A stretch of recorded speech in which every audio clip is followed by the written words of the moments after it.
The clock is ticking. And right now, as you're watching this, a chess match is unfolding that could change women's basketball forever. Because here's the thing nobody's really talking about. The WNBA owners, they're not scared. They're not panicking. They're not rushing to the table begging for a deal. No, they're sitting back, arms crossed, waiting. And they've just made the boldest power move we've seen in professional sports negotiations in years. They're daring the players to strike. Let that sink in for a second. The league has openly said they will not lock out the players. They're not going to be the ones who pull the trigger. They're not going to be the ones who cancel games. They're placing the gun directly in the players' hands and saying, "Go ahead, do it. We'll wait." That's not negotiation. That's psychological warfare. And if you think the players are holding all the cards right now, I need you to pay very close attention to what I'm about to break down, because the situation is far more dangerous than most people realize. January 9th, the deadline, the moment everything was supposed to come together. The WNBA's collective bargaining agreement officially expired at 11:59 p.m. Eastern. And guess what happened? Nothing. No deal, no agreement, no handshake, no breakthrough, just silence. The players' union and the league are so far apart right now. It's almost laughable, except nobody's laughing, because what happens next could determine whether this league thrives or implodes under the weight of its own momentum. Let me set the stage for you. On one side, you've got the players. And look, I get it. These women have been fighting for respect, fighting for fair pay, fighting for recognition for decades. They watched the league grow. They watched viewership explode. They watched Caitlin Clark become a household name and bring more eyeballs to the WNBA than ever before. And now they want their piece of the pie. Fair enough, right? But here's where it gets complicated. On the other side, you got the owners. And these aren't just random business people. We're talking about NBA owners. The same people who've navigated billion-dollar negotiations, player strikes, lockouts, and media firestorms. They've seen it all. They've survived it all. And they know exactly how to play this game. Adam Silver, the NBA commissioner, has been lurking in the background. And I'll be honest with you, I never thought I'd say this, but the man is playing the situation brilliantly. He's recognized something that the players might not fully understand yet. Public perception is shifting. See, for years, the narrative was simple. WNBA players are underpaid. WNBA players deserve more. Support women's sports. And honestly, that narrative had power. It moved the needle. It got sponsors. It got attention. But now people are doing the math. They're seeing the offers the league has put on the table. They're seeing the raises being proposed. And they're sitting back with their arms crossed saying, "Wait a minute, you don't want that." Because here's the reality that's starting to break through the noise. The league has reportedly offered to raise the average player salary from around $249,000 to nearly $780,000. And by the end of the new deal, we're talking salaries approaching $2 million for top players. That's not a small bump. That's a transformation. And when you factor in the outside opportunities, unrivaled, Project B, overseas leagues, endorsements, an average WNBA player right now could realistically be pulling in $1.5 million a year. The stars? We're talking for $5, even $6 million when you combine everything. And the league? It's never turned a profit. Not once. So when the owners look at the situation, they're thinking, we've offered you 9 times what you were making. We've put historic money on the table. We've given you more than we've ever given anyone in the history of this league. And you want more? That's the tension bubbling beneath the surface. Because here's the thing about negotiations. They're not just about what's fair. They're about leverage. They're about perception. They're about who blinks first. And right now, the WNBA owners are sending a very clear message. They're not going to blink. The decision to refuse a lockout is strategic genius. Think about it. If the league locks out the players, suddenly the owners become the villains. They're the ones who stop the games. They're the ones who put money over the sport. But by stepping back and saying, we're open for business, we're ready to play, the doors are open whenever you want to walk through them, they've flipped the script entirely. Now, if games get canceled, it's on the players. If the season is delayed, it's on the players. If fans don't get to watch Caitlin Clark, Angel Reese, Aya Wilson, and the rest of these superstars compete this summer, the players will take the heat. And the owners know it. This is a high-stakes game of chicken. And right now, the league is accelerating toward the players with both hands off the wheel. The question is, who's going to swerve first? Now here's where things get really interesting. Because while the owners are playing the long game, the players have already made their move. And it's a move that could either be their greatest weapon or their biggest mistake. On December 18th, the WNBA Players Association made an announcement that sent shockwaves through the sports world. The players voted, and they voted overwhelmingly to authorize a strike. Let me repeat that. The players have given themselves the legal authority to walk off the court whenever they decide the time is right. They've loaded the gun. They've cocked the hammer. And they're holding it against the head of the entire 2025 season. Terry Carmichael Jackson, the executive director of the WNBPA, has been vocal. She's been pushing. She's been fighting. And from her perspective, the league isn't negotiating in good faith. We are still waiting on the league and teams to show up to these negotiations with the same spirit of compromise, she said. And honestly, you can feel the frustration in those words. Because from the players' point of view, this should be their moment. This should be the time when everything changes. The ratings are up. The attendance is climbing. The media rights deal just exploded to roughly $200 to $240 million a year. That is a six-fold increase from the previous deal. 6 times the money flowing into the league. And the players are looking at that and saying, where's our cut? It's a valid question. It really is, but here's the problem. The league sees those numbers very differently.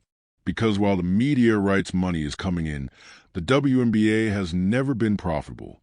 We're talking about decades of losses. Decades of the NBA subsidizing the league.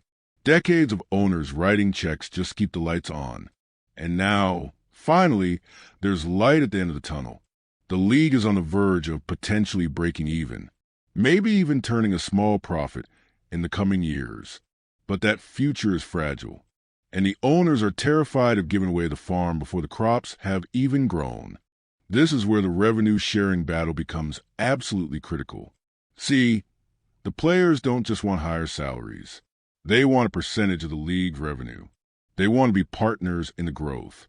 They want to ensure that as the league makes more money, they automatically make more money. It's the same model the NBA uses, and it makes sense in theory. But the WNBA owners are pushing back hard because guaranteeing a revenue split means guaranteeing a commitment. It means that even if the league is a bad year, even if sponsorships dry up, even if ratings dip, the players still get their percentage. That's risk, and the owners aren't ready to take that risk. Not yet. Not when the league is still finding its financial footing. So what we're watching right now isn't just a negotiation over numbers. It's a fundamental disagreement about the future of the league itself. The players are betting on continued growth. They're betting that the Caitlin Clark effect is permanent. They're betting that women's basketball has finally arrived and will never go back. The owners are hedging. They're cautious. They remember the years of empty arenas. They remember the years when nobody cared. And they're not fully convinced that this boom is sustainable. It's optimism versus caution, faith versus fear. And somewhere in the middle, the future of the WNBA hangs in the balance. Now, here's what makes this situation even more explosive. Breanna Stewart, one of the faces of the league, has been speaking out, and her comments reveal just how real this tension has become. She's acknowledged that a strike is on the table. But she's also said something that caught my attention. It's not something that we're going to do right this second, but we have it in our back pocket. Read between the lines there. The players aren't ready to strike today. They're not walking out tomorrow. But they want the league to know that the threat is real, that the possibility exists, that if pushed far enough, they will pull the trigger. It's a warning shot. But here's the thing about warning shots. They only work if the other side believes you're willing to actually fire. And right now, I'm not sure the owners believe it, because they understand something that might not be obvious at first glance. A strike would hurt the players more than it would hurt the owners. Think about it. The owners are billionaires. They have NBA franchises. They have diversified portfolios. They have income streams that would make your head spin. If the WNBA shuts down for a season, they lose some money, sure, but it's a drop in the bucket. But the players? For the players, this is their livelihood. This is their career. This is their window to capitalize on the greatest moment of exposure the league has ever seen. And that window is closing. Every week without a deal is a week of uncertainty. Every month of tension is a month of distraction. And if the season is delayed or shortened, the players lose games. They lose paychecks. They lose momentum. And some of them might lose everything. Because here's the reality that nobody wants to talk about. The average WNBA career is short. We're talking maybe 5, 6 years for most players. And for a lot of these women, this is their prime earning window. This is when they need to maximize their income, build their brand, secure their future. A strike doesn't just cost them money today. It costs them opportunities that might never come back. And the owners know this. They're counting on it. Which brings us to the most dangerous element of this entire situation. The players themselves might not be unified. And if there's one thing that can destroy a strike before it even begins, it's internal division. Let me tell you something about unions. They're only as strong as their weakest link. And right now, behind closed doors, there are cracks forming in the WNBA Players Association that could shatter this entire movement before it even gets off the ground. See, when you hear the players voted overwhelmingly to authorize a strike, it sounds unified. It sounds powerful. It sounds like everyone is on the same page, marching in lockstep toward a common goal. But that's not reality. Reality is messy. Reality is complicated. Reality is filled with individual players who have individual circumstances, individual needs, and individual breaking points. And the owners are banking on those fractures. Think about it from this perspective. Last season, the average WNBA salary was around $102,000. That's not poverty, but it's not exactly living large either, especially when you consider the demands of being a professional athlete, the training, the travel, the physical toll on your body, the short career window. $100,000 doesn't go as far as you'd think. Now, imagine you're one of those players. You've been grinding for years. You've been waiting for your moment. And suddenly, the league puts an offer on the table that would nearly triple your salary overnight. We're talking about going from $102,000 to potentially $300,000 or more. That's life-changing money. That's pay off my student loans money. That's buy my mom a house money. That's finally feel financially secure for the first time in my life money. And now someone's telling you to turn it down? Someone's telling you to strike? Someone's telling you to sacrifice an entire season's worth of income for what exactly? A revenue-sharing agreement that might benefit you in 5 years? A principle that sounds good on paper, but doesn't put food on your table today? You see the problem.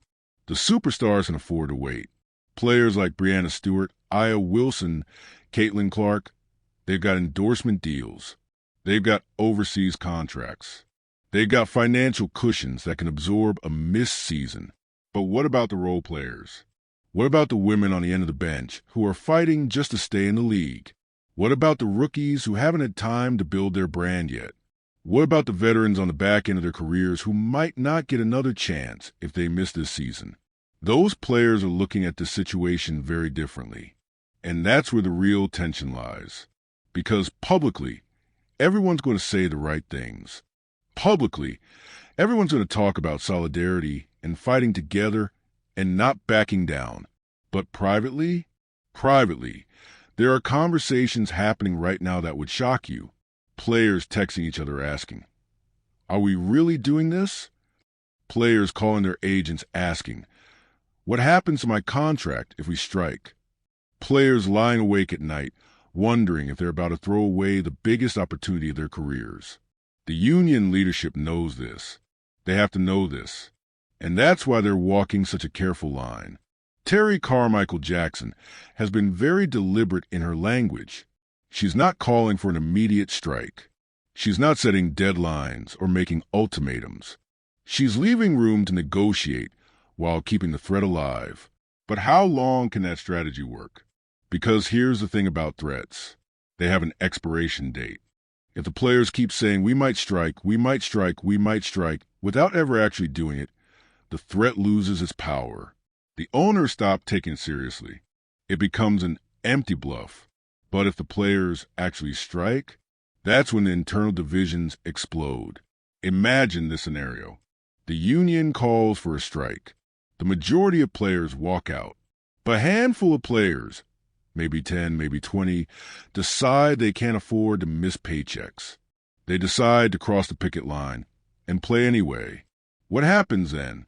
Suddenly, you got a fractured league. You've got some teams with full rosters and others with skeleton crews. You got players on the same team who won't speak to each other because one chose solidarity and the other chose a paycheck. The media would have a field day. The storylines write themselves. WNBA Civil War. Players turn on each other. Union collapses from within. And the owners? They'd be sitting back, watching it all unfold, waiting to pick up the pieces. This is the nightmare scenario for the players' union. And the longer negotiations drag on, the more likely it becomes. Because pressure has a way of revealing the truth. And the truth is, not everyone in that locker room has the same priorities. Some players want to fight for the next generation. They want to establish precedents that will benefit women's basketball players for decades to come. Other players just want to get paid. They want to maximize their earning potential right now, today, while they still can. Both perspectives are valid. Both perspectives are understandable, but they're not compatible. And when push comes to shove, one side is going to have to give. Now, there's another factor in this equation that we haven't fully explored yet. A factor that might be the most important variable of all. A factor that could single-handedly determine whether the players have any leverage whatsoever. And that factor has a name, Caitlin Clark. Because whether anyone wants to admit it or not, the future of this negotiation might rest on the shoulders of a 22-year-old rookie who just finished her first professional season. And the pressure she's facing right now, it's unlike anything we've ever seen in women's sports. Caitlin Clark didn't ask for this. She didn't ask to become the face of a labor dispute. She didn't ask to be the linchpin in a billion-dollar negotiation. She didn't ask to carry the weight of an entire league's future on her shoulders. But here she is. And every single person involved in the CBA battle knows it. Let me be crystal clear about something. What Caitlin Clark did for the WNBA in her rookie season wasn't just impressive. It wasn't just remarkable. It was unprecedented in the truest sense of the word. She didn't just move the needle. She broke the needle. Ratings? Through the roof. Her games were drawing viewership numbers that veteran players had never seen in their entire careers. Networks were scrambling to get WNBA games in primetime slots. ESPN was showing women's basketball like it actually mattered, because suddenly it did. Attendance? Historic. Indiana Fever games became the hottest ticket in town. Road games saw attendance spikes of 50%, sometimes more, just because Caitlin Clark was in the building. Arenas that used to have empty sections were suddenly selling out. Merchandise? Don't even get me started. Her jersey was the best-selling in the league from the moment it dropped. Not just among women's basketball fans. Among all sports fans. Social media? Dominant. Every play, every quote, Every moment became a viral sensation. She brought an audience that had never watched women's basketball before and made them care. In one season, one single season, she did what the league had been trying to do for nearly 3 decades. She made the WNBA matter to the mainstream. And now, in the middle of the most important labor negotiation in the history of the league, all eyes are on her. What does Caitlin think? What will Caitlin do? Will Caitlin support the strike? Those questions are being asked in every front office, every union meeting, every media outlet covering this story. Because here's the brutal truth that nobody wants to say out loud. If Caitlin Clark crosses a picket line, the strike is over, done, finished, dead on arrival. Think about it. If the biggest draw in the league, the player responsible for more revenue than probably any other single athlete, decides to play anyway, the leverage evaporates instantly. The owners would have their star. The networks would have their ratings. The fans would have their games. And the rest of the players? They'd be standing outside the arena, looking like fools. But here's the flip side. If Caitlin Clark stands with the union, if she says, "I'm not playing until we get a fair deal," that's a nuclear bomb. That's the kind of statement that could bring the owners to their knees. Because without Caitlin, the ratings plummet. Without Caitlin, the casual fans disappear. Without Caitlin, the WNBA goes back to being a niche product that struggles for attention. The owners know this. The players know this. And Caitlin definitely knows this. So where does she stand? Well, she's spoken about it. And her words were carefully chosen. "This is the biggest moment the WNBA's ever seen," she said last month. "It's not something that can be messed up, and we're going to have to fight for everything we deserve." But then she added something else. "At the same time, we need to play basketball." Read that again. We need to play basketball. That's not a ringing endorsement of a strike. That's not a battle cry for the union. That's a young woman who loves the game and doesn't want to see it disrupted. And can you blame her? She's 22 years old. She just finished her rookie season. She's got endorsement deals worth more than most players will make in their entire careers. Her brand is exploding. Her future is limitless. Why would she want to risk all of that for a labor dispute that's really about players who came before her and players who will come after her? This is the impossible position Caitlin Clark finds herself in. If she supports the strike, she's a hero to her fellow players, but potentially damaging her own career momentum at the worst possible time. If she doesn't support the strike, she's a traitor, a sellout, someone who chose personal success over collective progress. There's no winning move here, and the pressure is only going to intensify because both sides are going to try to use her. The owners will point to her success and say, "Look, the system works. She made it. She's thriving. The opportunities are there for players who deserve them." The players will point to her impact and say, "Look how much value she brought to this league. Now imagine if she got paid what she's actually worth. Imagine if all of us got paid what we're actually worth." Both arguments have merit. Both arguments have flaws. And caught in the middle is a young woman who just wants to play basketball. But here's what makes this situation even more complicated. Caitlin Clark isn't the only star player the league needs to worry about. Because while everyone's focused on her, there's another group of players who could dramatically impact how this all plays out. The veterans, the women who've been in this league for a decade or more, the women who watch younger players come in and get attention they never received, the women who feel like they built this house, and now someone else is getting the credit. Players like Taurasi. You remember what she said about Caitlin Clark before last season, right? Reality is coming. That wasn't just basketball trash talk. That was a message from the old guard to the new generation.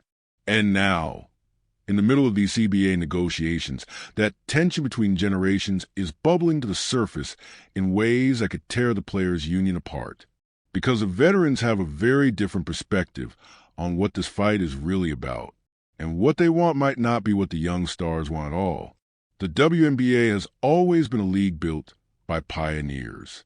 Women who played for almost nothing.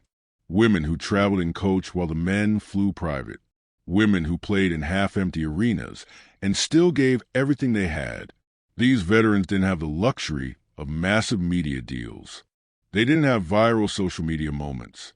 They didn't have a Caitlin Clark to draw attention to their games. They had grit. They had determination. They had an unshakable belief that someday, somehow, things would get better. And now, finally, things are getting better. But here's the cruel irony. The veterans who sacrifice the most are going to benefit the least. Think about it. Diana Taurasi is 42 years old. Sue Bird already retired. Sylvia Fowles is gone. The generation of players who kept this league alive through its darkest years are either retired or on their way out. Whatever new CBA gets signed, they're not going to be the ones cashing those bigger checks. The rookies will. The young stars will. The players who just arrived will reap the rewards of a fight that the veterans have been waging for 2 decades. And you don't think that creates tension? You don't think there's resentment simmering beneath the surface? Let me paint a picture for you. You're a veteran player. You've been in the WNBA for 15 years.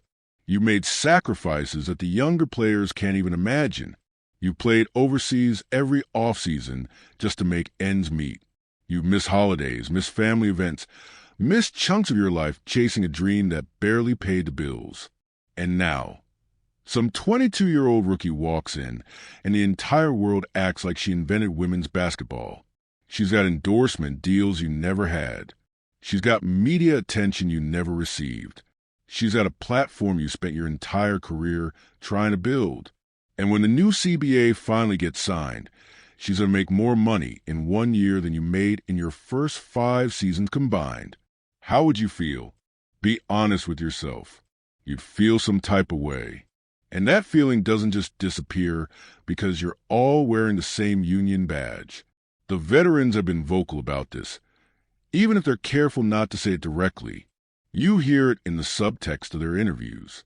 You sense in the way they talk about earning your place and paying your dues. Diana Taurasi's reality is coming comment wasn't just about basketball. It was about this. It was about a generation of players who feel like they're being overshadowed by players who haven't earned what they're receiving. And in the context of CBA negotiations, this generational divide creates a massive problem because the veterans and the young stars want different things. The veterans want recognition for what they've sacrificed. They want retirement benefits. They want health care that extends beyond their playing days. They want the league to acknowledge that without them, there would be no WNBA for Caitlin Clark to dominate. The young stars want maximum salary increases. They want revenue sharing that reflects their current impact. They want to capitalize on this moment of unprecedented attention before it potentially fades. Both groups are right. Both groups have valid concerns. But in a negotiation, you can't fight for everything. You have to prioritize. You have to choose what hills to die on. And that's where the conflict emerges. If the union pushes too hard for long-term benefits to help veterans, they might have to give ground on immediate salary increases that benefit young stars. If the union focuses on maximizing current revenue share, they might have to sacrifice some of those veteran-focused provisions. It's a zero-sum game within the union itself, and the owners are watching this internal battle with great interest because divided opposition is weak opposition. If the owners can identify the fault lines within the players' union, they can exploit them. They can make offers that appeal to one faction while alienating another. They can create situations where the players are fighting each other instead of fighting the league. It's negotiation 101. And these owners didn't become billionaires by being stupid. There's something else happening here that we need to address. The elephant in the room that everyone sees but few are willing to discuss openly. Race. The WNBA is a predominantly black league.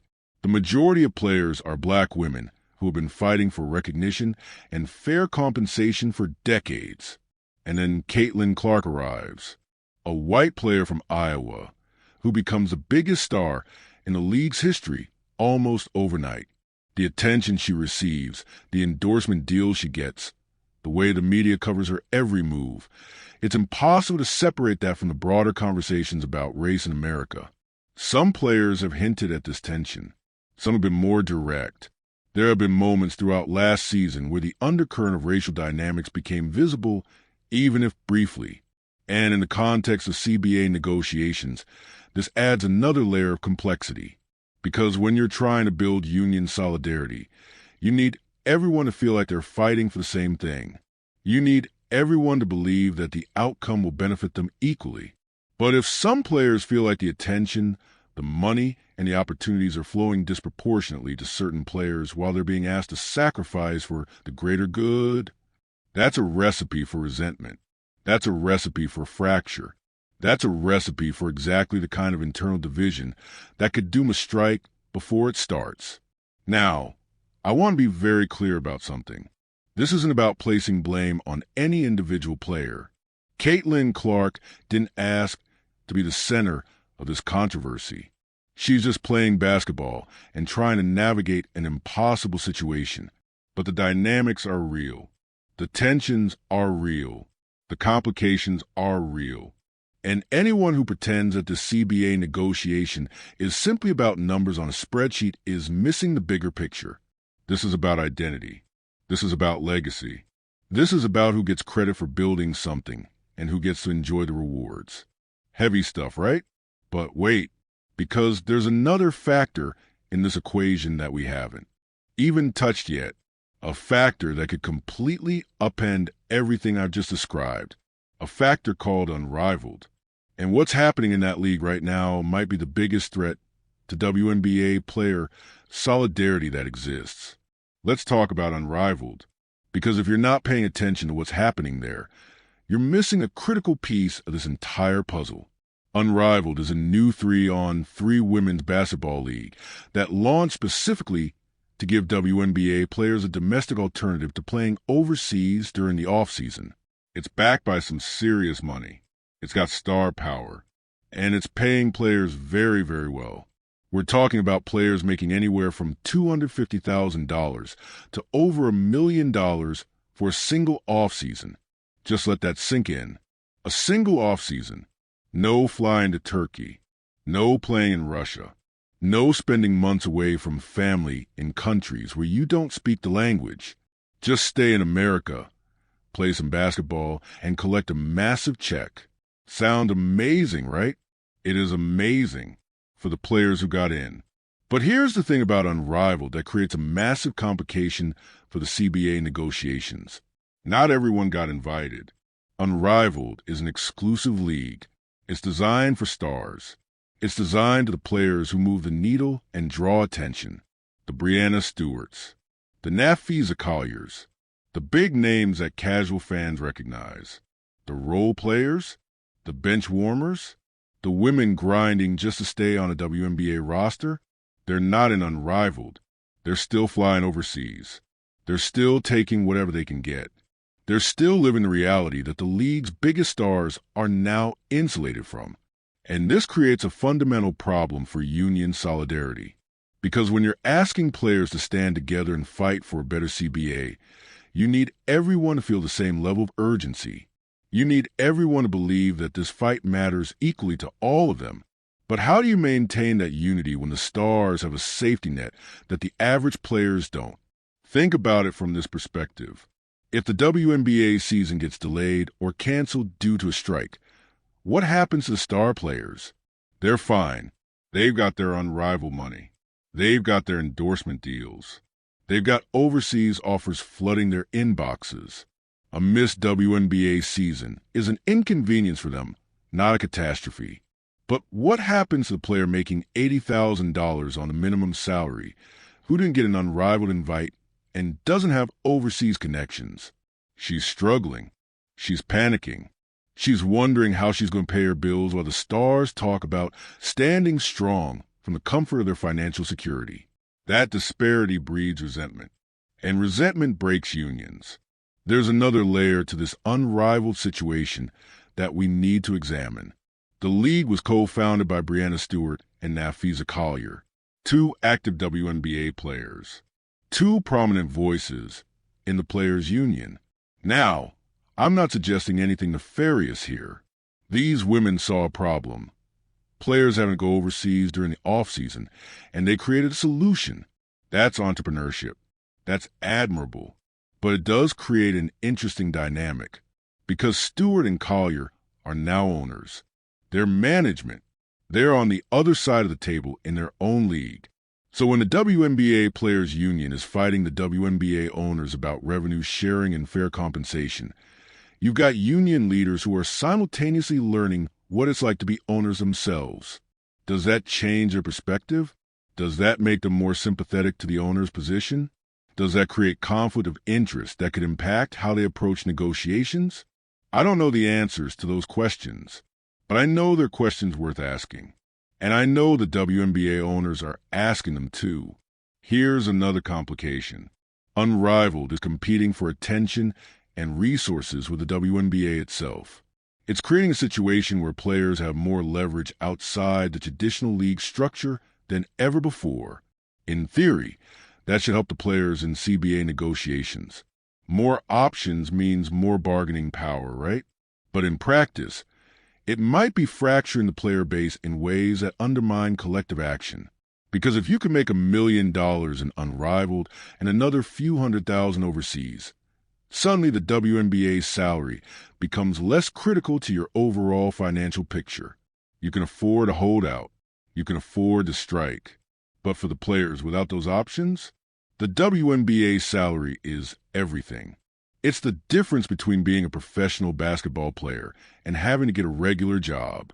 And when you have players with wildly different financial situations all trying to agree on a negotiation strategy, finding common ground becomes nearly impossible. The owners understand this perfectly. They see the fragmentation happening in real time. They see the haves and the have-nots within the players' ranks, and they're using that knowledge to their advantage. Why do you think they're so calm right now? Why do you think they're not panicking about a potential strike? Because they know that time is on their side. Every day that passes without a deal, the pressure on the lower-paid players increases. Every week of uncertainty makes it harder for the union to maintain solidarity. The stars can wait. The role players can't. And, eventually, that gap is going to force someone to break. But let's add one more element to this already complicated situation. Project B, another new league, another opportunity for players, another potential source of income that exists outside the WNBA structure. Between Unrivaled, Project B, overseas leagues, and the WNBA itself, players now have more options than ever before. But more options also means more complexity, more divided loyalties, more reasons for players to prioritize their individual situations over collective action. It's a fragmented landscape. And in a fragmented landscape, unity is almost impossible to achieve. The WNBA owners didn't create this fragmentation, but they're certainly benefiting from it. They're watching the players try to organize across multiple leagues, multiple income streams, multiple competing interests. And they're betting that the players will eventually turn on each other. So far, that bet seems to be paying off. But there's one thing the owners might be underestimating: the anger. Because beneath all the strategic calculations and financial considerations, there's a deep, burning frustration among WNBA players that has been building for decades. And anger, when properly channeled, can overcome even the most significant divisions. The question is whether the players can harness that anger before it tears them apart. Let me tell you about anger, real anger, the kind that builds over years, the kind that simmers beneath the surface while you smile for cameras and say the right things in interviews, the kind that accumulates with every disrespect, every dismissal, every reminder that you're considered less valuable than your male counterparts. WNBA players have been carrying that anger for a long time. And right now, in the middle of these CBA negotiations, it's threatening to boil over. You want to know what fuels that anger? Let me break it down for you. The WNBA was founded in 1996. That's almost 30 years of professional women's basketball in America. 30 years of players giving everything they had to build something meaningful. And for most of those 30 years, the players were treated like an afterthought. While NBA players flew on charter jets, WNBA players were crammed into commercial flights. Economy class, middle seats, connecting flights through random cities because the league wouldn't pay for direct routes. While NBA players stayed in five-star hotels, WNBA players were booked in whatever cheap option the team could find, sometimes sharing rooms, sometimes in hotels that felt more like motels. While NBA players had world-class training facilities, top-tier medical care, and unlimited resources, WNBA players were making do with whatever was left over. Hand-me-down equipment, understaffed training rooms, medical attention that didn't always meet professional standards. And the pay? Don't even get me started on the pay. For years, WNBA players made so little that the league was essentially a part-time job. They had to work other jobs in the off-season to survive. They had to go overseas, sometimes to dangerous places, just to earn a living wage. Diana Taurasi once got paid more to skip the WNBA season and rest for her Russian team than she would have made playing a full WNBA schedule. Read that again.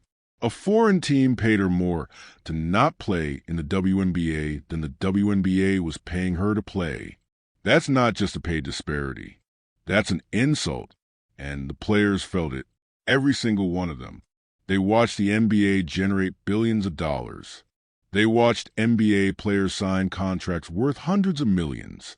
They watched the men's game grow into a global phenomenon while they struggled for basic recognition. Were they jealous? Maybe some of them were, but mostly they were frustrated because they worked just as hard. They sacrificed just as much. They dedicated their lives to the same sport. And yet, they were treated like a minor league afterthought by a system that didn't value them. That kind of treatment leaves scars. And those scars don't heal just because the league finally starts making money.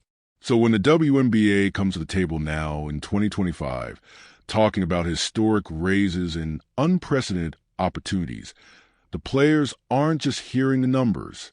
They're remembering. They're remembering every flight delay, every cheap hotel, every dismissive comment from fans who said women's basketball wasn't worth watching. They're remembering the years when they had to sell the game themselves because the league wouldn't market them properly. They're remembering the colleagues who left the sport entirely because they couldn't afford to keep playing. They're remembering the legends who retired without ever getting the recognition or compensation they deserved. And they're thinking, now you want to act like we're partners? Now you want to talk about fair deals? Where was this energy 10 years ago, 20 years ago? That historical context matters, because this isn't just a negotiation about 2025 salaries. This is a reckoning for decades of disrespect. The players aren't just fighting for money. They're fighting for acknowledgement. They're fighting for the league to finally admit that they were wrong, that they undervalued these women, that they took advantage of their passion for the game. And they want that acknowledgement to come in the form of cold, hard cash. Revenue sharing isn't just about percentages. It's about being treated as true partners in the enterprise. It's about having a seat at the table when decisions are made. It's about never again being an afterthought. That's why the players are pushing so hard on this issue. That's why they're willing to risk a strike. That's why the anger runs so deep. But here's the problem with anger. It's powerful, but it's not strategic. Anger can fuel a movement. It can inspire people to take risks they wouldn't normally take. It can push you to demand more than you thought you deserved. But anger can also blind you. It can make you reject reasonable offers because accepting them feels like letting the other side win. It can make you overplay your hand because you're so focused on justice that you forget about practicality. It can make you burn bridges that you might need later. And right now, the WNBA players are walking a very thin line between righteous anger and self-destructive fury. The offers on the table aren't perfect. The revenue sharing split isn't what the players wanted. The recognition isn't complete, but the offers are significant. The raises are substantial. The improvements are real. Is fighting for more worth risking everything they've already gained? That's the question every player needs to answer for themselves. And it's a question that the anger makes very difficult to consider objectively. Because when you're angry, compromise feels like surrender. And these players are done surrendering. But the owners aren't surrendering either. They've got their own anger, their own frustrations, their own narrative about being the ones who kept this league alive when nobody was watching. Two immovable forces, heading for a collision, and the deadline is already passed. So what happens now? What happens in this limbo period where the old CBA technically remains in place, but everyone knows it's just a matter of time before something breaks? What happens when the 2025 season is supposed to start, and the players and owners still can't agree? The answer to those questions might surprise you, because there's a scenario unfolding that nobody is really talking about. A scenario that could change everything. Here's what nobody is telling you about this situation. The deadline passed. The CBA expired. The negotiations are at a standstill. But life goes on. See, there's this concept in labor law called status quo, and it's about to become the most important term in women's basketball. When a collective bargaining agreement expires and no new deal is reached, the old agreement doesn't just vanish into thin air. The terms remain in place. The rules still apply. The salaries still get paid until someone makes a move. Either the league locks out the players or the players go on strike. Without one of those actions, the status quo continues. Games get played. Checks get cashed. Business as usual. And that's exactly what the WNBA is counting on. By refusing to lock out the players, the league has created a fascinating strategic situation. They're essentially saying, we're open for business. The season will happen. You want to play? Come play. You want to get paid? Here's your paycheck under the old terms. It's brilliant in its simplicity, because now all the pressure shifts to players. If they want to disrupt the season, they have to be the ones to walk out. They have to be the ones to cancel games. They have to be the villains in the public narrative. And here's the thing about public perception in 2025. People are tired. They're tired of labor disputes. They're tired of millionaires arguing with billionaires. They're tired of their entertainment being held hostage by contract negotiations. When NFL players strike, fans get angry at the players. When MLB players hold out, fans side with ownership. When NBA negotiations drag on, casual viewers just find something else to watch. The WNBA is betting that the same dynamic applies here. And honestly, they're probably right. The average person watching the situation doesn't understand the intricacies of revenue sharing. They don't care about the historical context of player treatment. They just want to watch basketball. And when they hear that players are being offered salaries approaching $2 million, while the league has never made a profit, their sympathy evaporates. Fair or not, that's the reality. The players are fighting an uphill battle for public support. And the longer this drags on, the steeper that hill becomes. But here's where things get really interesting. The season doesn't start until May. That's 4 months away. 4 months of potential negotiation. For months of the pressure to build. For months for cracks to form. And both sides know that those 4 months could determine everything. The players' strategy seems to be delay. Keep negotiating. Keep the threat of a strike alive. Hope that the owners blink as the season approaches and the financial reality of canceled games becomes tangible. The owner's strategy is simpler. Wait. Let the status quo continue. Let the players feel the pressure of an approaching season with no resolution. Let the internal divisions do their work. It's a waiting game now. And waiting games favor the side with more patience and more resources. Guess which side that is. But there's a wild card in this situation that could change everything. The fans. Specifically the new fans. The Caitlin Clark fans. The people who just discovered women's basketball and are hungry to see more. These fans don't have decades of loyalty to the WNBA. They're not invested in the league's history or it's survival. They showed up for Caitlin Clark, and they'll leave the moment she's not playing. If the 2025 season is delayed, shortened, or canceled, those fans might disappear forever. And everyone knows it. The owners know that losing this momentum could set the league back a decade. All the growth, all the attention, all the new media money. It could evaporate if the product isn't on the court. The players know that their leverage is directly tied to the league's current popularity. If the boom fades, so does their negotiating position.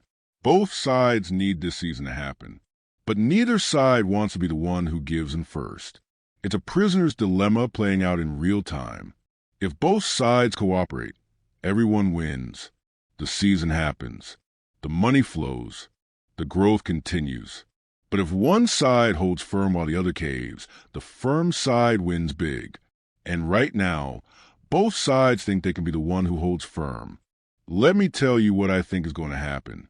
I think there will be a deal. I think it will happen in the next 60 to 90 days, well before the season is scheduled to start. I think the deal will be a compromise that neither side loves, but both sides can live with. The players will get significant salary increases.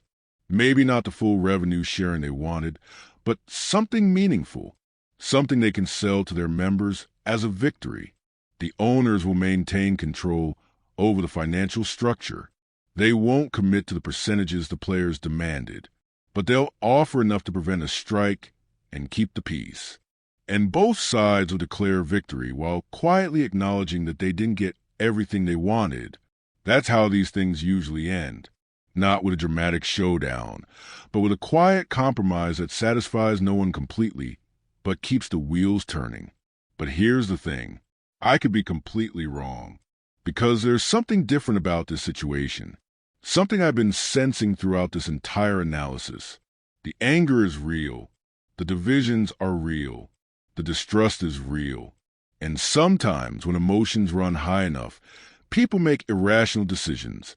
Sometimes they burn it all down rather than accept terms they consider unjust.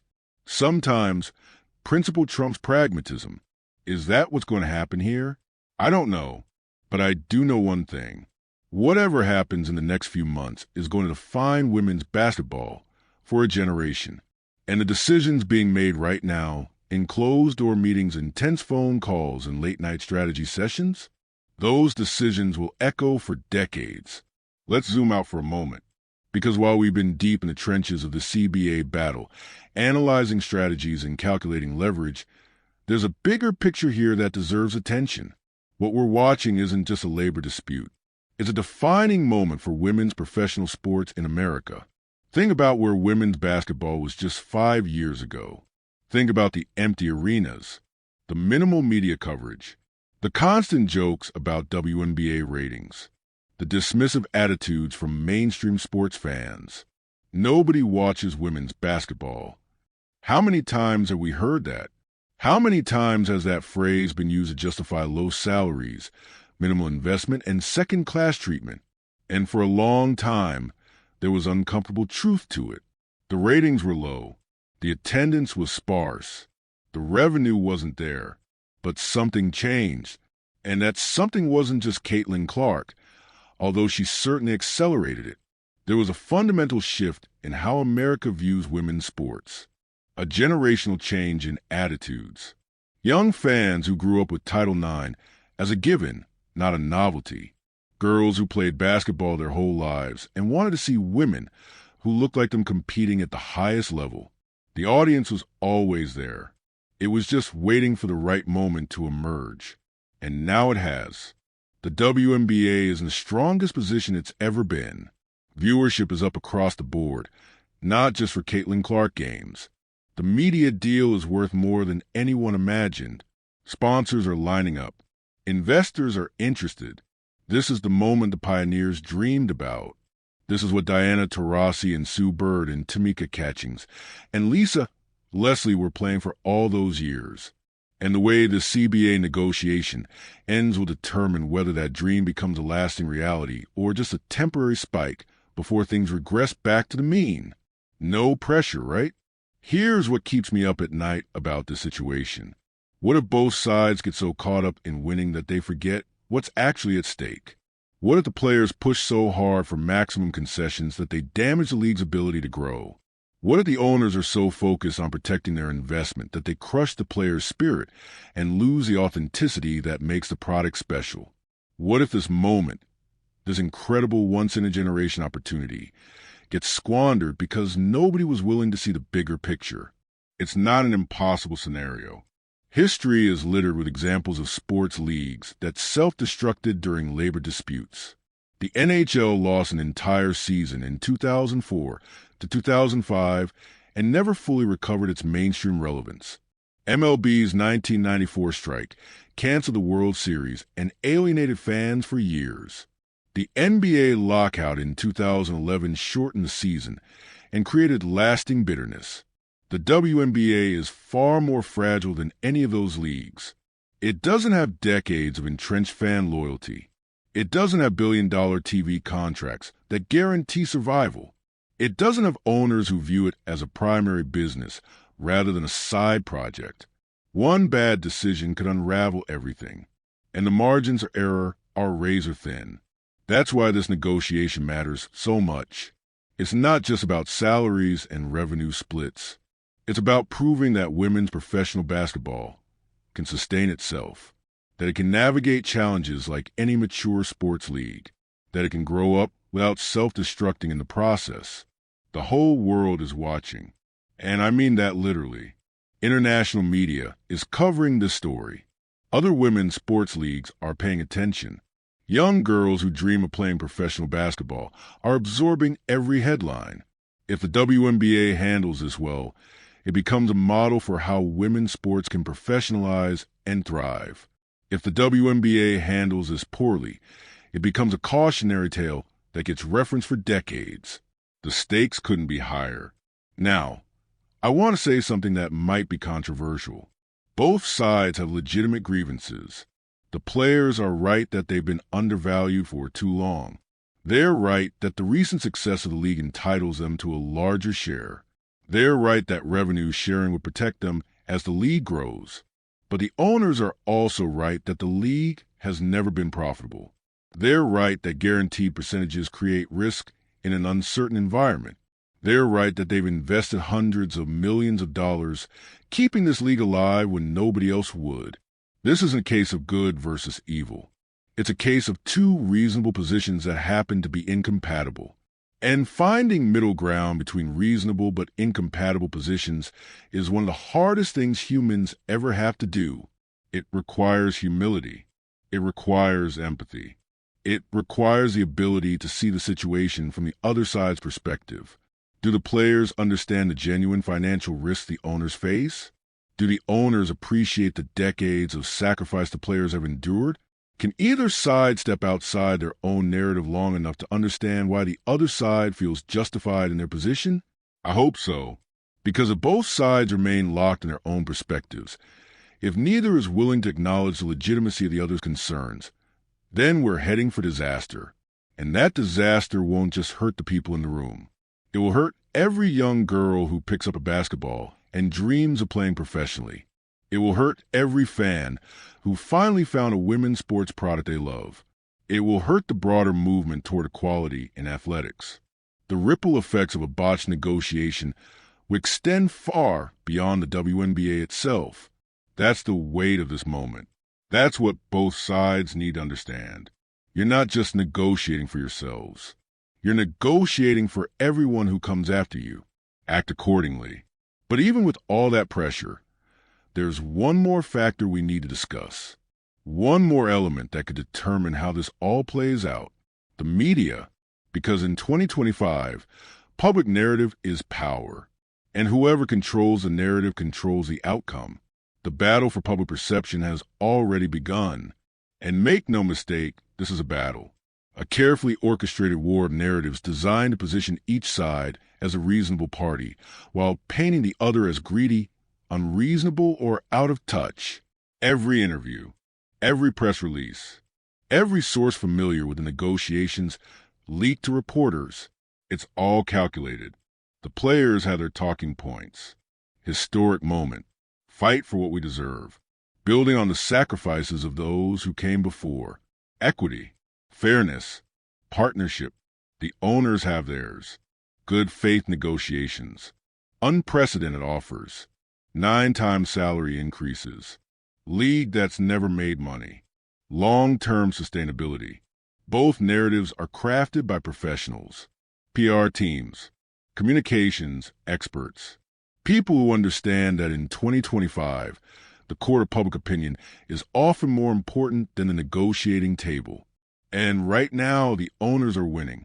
I said it earlier, but it bears repeating. Public perception has shifted in favor of the league. When average fans hear that players are being offered raises from $249,000 to nearly $2 million, they shake their heads.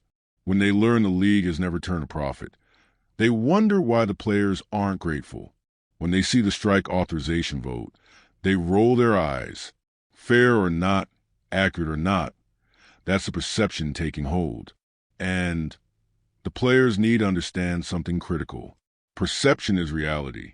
It doesn't matter if the revenue-sharing argument is economically sound. It doesn't matter if the players' historical grievances are legitimate. It doesn't matter if the owners are actually being unreasonable behind closed doors. What matters is what the public believes. And right now, the public believes the players are overreaching. This is a problem for the union because public support is leverage. If fans side with the players, they put pressure on sponsors. They put pressure on networks. They create an environment where the owners feel compelled to make concessions to protect their image. But if fans side with the owners, the players become isolated. Their strike threat loses power. Their negotiating position weakens. The union needs to change the narrative fast. They need stories about players who struggle financially. Real, human stories about women who couldn't afford health care or retirement. Stories that make fans feel the injustice viscerally, not just intellectually. They need Caitlin Clark to speak up, loudly, repeatedly, in ways that casual fans can't ignore. Because like it or not, she's the only player with a platform to shift mainstream perception. They need to stop talking about revenue percentages and start talking about dignity, about respect, about being treated as partners rather than employees. Numbers are abstract. Emotions are concrete. And right now, the players are losing the emotional battle. But the owners shouldn't get too comfortable, because public perception can shift quickly. One viral moment of tone-deaf ownership, one leaked email showing contempt for players, one billionaire saying the wrong thing at the wrong time. That's all it takes for the narrative to flip completely. We've seen it happen before. We'll see it happen again. The owners need to stay disciplined. Stay quiet. Let the players be the ones making noise while they appear reasonable and patient. So far, they've executed that strategy perfectly. The question is whether they can maintain it for months. Because this isn't a sprint. It's a marathon. And marathons are won by whoever can endure the longest. Let me tell you how I think this ends. Not the ideal ending. Not the dramatic ending. The realistic ending. Sometime in March, maybe early April, with the season looming on the horizon, both sides are going to blink. It won't be announced as blinking. It'll be announced as reaching a fair agreement that benefits all parties. But make no mistake, both sides will have given ground they didn't want to give. The players will accept a salary structure that represents massive increases over the current deal, but falls short of the revenue sharing percentage they demanded. Maybe they'll get some form of revenue sharing that kicks in after certain thresholds are met. Maybe they'll get enhanced benefits for veterans, better retirement packages, improved health care. They'll call it a victory. They'll emphasize the historic nature of the raises. They'll talk about how this deal sets the stage for even better deals in the future. The owners will maintain the financial flexibility they need to navigate uncertainty. They'll have protected themselves from guaranteed payouts that could cripple the league if growth stalls. They'll have established themselves as the ones who invested in the league's future. They'll call it partnership. They'll emphasize their commitment to growing women's basketball. They'll talk about how this deal proves they value the players. And life will go on. The 2025 season will tip off. Caitlin Clark will play. Aya Wilson will dominate. Angel Reese will bring drama. The rivalries will intensify. The storylines will unfold. And within a few months, most fans will forget there was ever a CBA dispute at all. That's how these things usually go. Not with a bang, but with a press release. But here's what I want you to remember.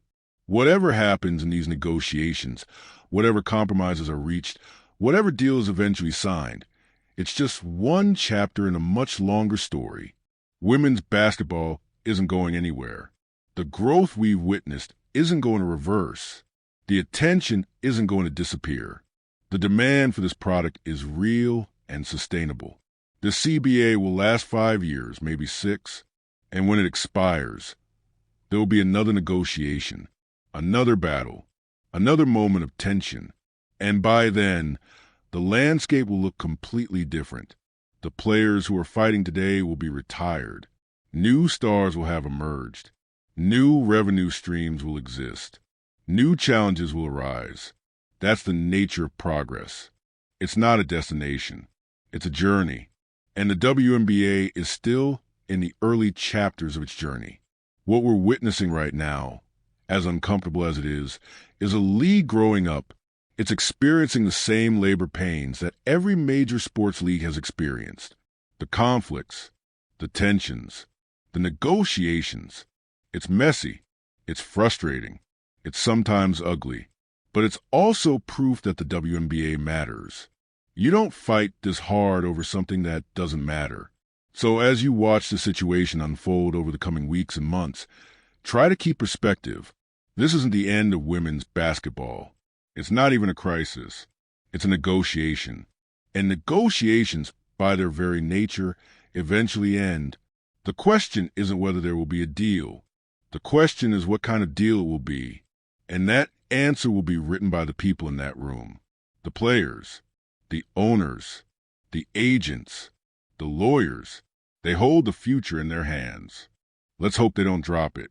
Thanks for watching. Let me know what you think in the comments. Do you side with the players? Do you side with the owners? Or do you think both sides need to get over themselves and figure this out? Drop your opinion below. And make sure you subscribe if you want to follow how this story develops. Because trust me, this is far from over. I'll see you in the next one. Peace.